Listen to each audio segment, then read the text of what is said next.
nombre es Ángel Iván Uribe Garduño y yo les voy a hablar sobre la normatividad vigente, losas reticulares y su geometría. Normatividad vigente: es admisible aplicar la teoría de líneas de fluencia o cualquier otra teoría basada en el análisis al límite, siempre que el comportamiento bajo condición de servicio resulte adecuado en cuanto a deflexión, agrietamiento y vibraciones. Para las losas encasetonadas, las nervaduras de losas encasetonadas se dimensionarán como vigas, excepto que si la losa apoya en su perímetro, no será necesario cumplir con el refuerzo mínimo por tensión diagonal que se pide en la sección. Las losas que trabajan en una sola dirección, para el diseño de estas son aplicables las disposiciones para vigas de la sección que sean pertinentes. Disposiciones sobre el refuerzo: se aplican las disposiciones sobre separación máxima y porcentaje mínimo de acero respectivamente en la proximidad de cargas concentradas superiores a 1000 kilogramos. La separación de refuerzo no debe exceder 2.5 de peralte efectivo de la losa. Para los anclajes, por el diseño, para el espesor mínimo de zapata de concreto reforzado, el espesor mínimo de borde de la zapata reforzada será de 150 milímetros. Si la zapata apoya sobre el pilote, será de 300 milímetros. Para los muros, en edificios con muros de concreto perimetrales, en la cimentación de mayor rigidez que los superiores, y losas de sótano que se comportan como diafragmas rígidos en el plano, la altura total del muro será HM y la altura crítica será HCR. Losas reticulares: estas son más ligeras que las macizas de rigidez equivalentes, los que les permite ser más admisibles para cubrirlas. Para la elaboración se hace uso de encofrados metálicos y si se prefiere una losa cuya superficie inferior se debe rellenar en espacios vacíos con ladrillos huecos o materiales análogos. Las nervaduras o viguetas deberán tener un ancho de al menos 10 centímetros y un peralte no mayor que 3 veces y medio que dicho ancho. La distancia entre la nervadura no será mayor que 75 centímetros. Si la losa tiene embebidas tuberías, su espesor deberá ser por lo menos 2.5 centímetros mayor al diámetro exterior de los tubos. Estas dejan varios intermedios. Pueden ser ocupados permanentemente por bloques huecos o materiales con un peso volumétrico que no exceda los 900 kilogramos por metro cúbico y sean capaces de resistir una carga concentrada de 1 tonelada. Al utilizar ladrillos o bloques cuya resistencia a la compresión es menor que la del concreto y no se emplean, el espesor de la losa no deberá ser menor que 1/12 de la luz libre entre las nervaduras o las viguetas. Para la geometría de la losa reticular o losa nervada, tenemos que lo que es aquí la malla electrosoldada de 6x6 de 10 y 10x10. Tenemos la capa a compresión de concreto, tenemos las nervaduras y tenemos los elementos aligerantes, que bien en este caso pudieran ser los encofrados, como ya lo mencioné anteriormente, y tenemos que las distancias entre cada nervadura es de 10, 50 de elemento aligerante, 10 elemento aligerante y 10. Y tenemos que la altura es de 30. Invento y se puede emplear este tipo de trilosas ya que tienen una buena capacidad de carga, son más económicas ya que no llevan tanto concreto, emplean otro tipo de materiales que son más ligeros y más económicos, por ende, el cual los tiempos de realización son más rápidos y son una buena opción para emplearlos en diferentes casos que son, puede ser en escuelas, centros comerciales, etcétera. Hola, buenas tardes, profesor. Mi nombre es Guillermo Terán, del grupo 9711 de Ingeniería Civil. Los subtemas que me tocaron desarrollar son los que le voy a presentar a continuación, que es el subtema 2.2.2, que son cargas. Bueno, existen dos tipos de cargas, el cual es la carga muerta y la carga viva. Las cargas, las cargas muertas son las cargas de gravedad de magnitud constante y en ubicaciones fijas que actúan de manera permanente en la estructura. Son cargas que se van a presentar de manera definitiva en la estructura. Las cargas vivas son de magnitud variable, ya que estas dependen del tipo de clima o de la ubicación de la estructura, ya que también esas cargas son provocadas por, por nieve, viento, agua, etcétera, o por las solicitaciones que se le presenten al momento en la estructura. Posteriormente sigue el subtema 2.1.3, que es el cálculo estructural de las losas. Las losas en dos direcciones se calculan igual que las losas en una dirección, con la excepción de que en este caso existen momentos en ambas direcciones, para el cual se requiere calcular el claro corto y el claro largo. Además, la fórmula para el peralte es igual a la siguiente fórmula que les voy a mostrar, que es esta, la cual dice que D es igual al perímetro entre 300. 300 es una constante que ya está determinada si Fs es menor que 2000 kilogramos sobre centímetro cuadrado y Fs es igual a 0.6 y la carga es menor que 380 kilogramos sobre centímetro cuadrado. Si no se cumplen estas condiciones que le mencioné anteriormente, se calcula de la siguiente manera, que es D es igual al perímetro por 0.034 entre la raíz de Fs por W entre 300. Bueno, es como se calculan un tipo de losa. Posteriormente sigue el subtema 2.3, que son tridilosas.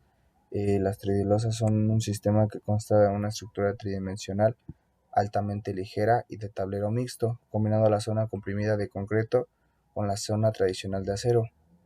Fue creada en 1966 por el ingeniero Eberto Castillo, que gracias Hola, a ¿qué él... tal?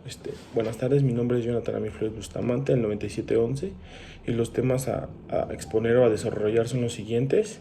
Me tocó la geometría sobre la losa tridillosa. Bueno, esto tiene un borde, una losa inferior, diagonales, columnas, losa superior y viga. Bueno, los nodos son elementos de unión de la barra. Las barras son elementos tabulares en cuyos extremos se incorporan elementos puntas que sirven de unión al nodo. Bueno, ellas son la malla de la losa superior, la losa inferior, diagonales, el acero y el concreto. Bueno, como ya lo habíamos visto, la losa tridillosa tiene una geometría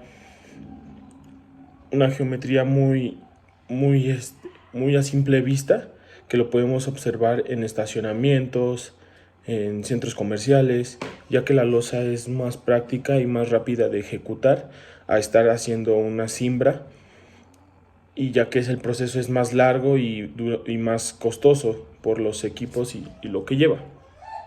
También les voy a hablar sobre el 2.3, métodos de análisis. Un método de elementos finitos. Los elementos finitos se unen entre sí, número finito de puntos llamados nudos.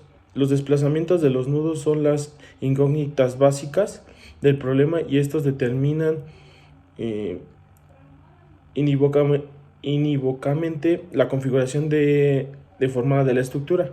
El desplazamiento de un punto cualquiera viene únicamente determinado por los desplazamientos de los nudos de los elementos al que pertenece el punto.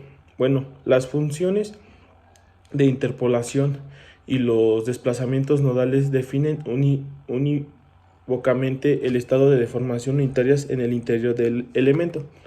Para cada elemento existe un sistema de fuerzas concentradas en los nodos que equilibran a los tensores existentes del control del elemento a las fuerzas exteriores sobre el actuante. Bueno, ¿esto qué quiere decir? Como ya lo habíamos comentado, la losa trillosa es incorporada o creada en cimentaciones de acero o estructuras de acero, ya que pues, es más rápida su ejecución, como ya lo habíamos comentado, es más rápida su ejecución.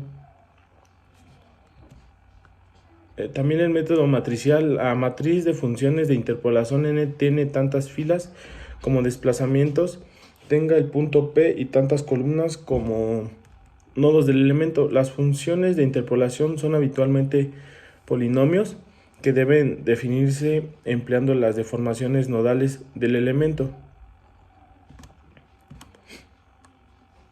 En 2.3.4 las conexiones, los tipos de conectores dependen principalmente de la técnica de conexión, ya sea que ésta se haga atornillada por soldadura o por conexiones mecánicas especiales. También depende de la forma de la sección de los elementos, siendo tabulares, T, ángulo, etc. Bueno, esto ya depende de cada obra y cómo venga la especificación cómo venga la especificación en el plano o la especificación desde adentro de los planos. Ya puede ser por soldadura o por atornillada. Bueno, esto sería todo de mi parte. Gracias. Buenas noches, ingeniero. Depende de la hora en que vea este video. Mi nombre es Villa Velázquez José Eduardo y le voy a hablar sobre las conexiones. Las conexiones en las tridilosas es una estructura tridimensional de concreto y acero, eficiente y altamente ligero en el tablero mixto, combinando la zona de comprensión del concreto con la zona de tensión del acero.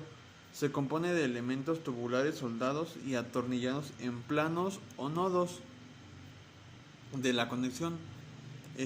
Todo lo anterior permite la conexión de estructuras mucho más ligeras y resistentes y económicas a la vez, en tiempos mucho menores de los sistemas convencionales.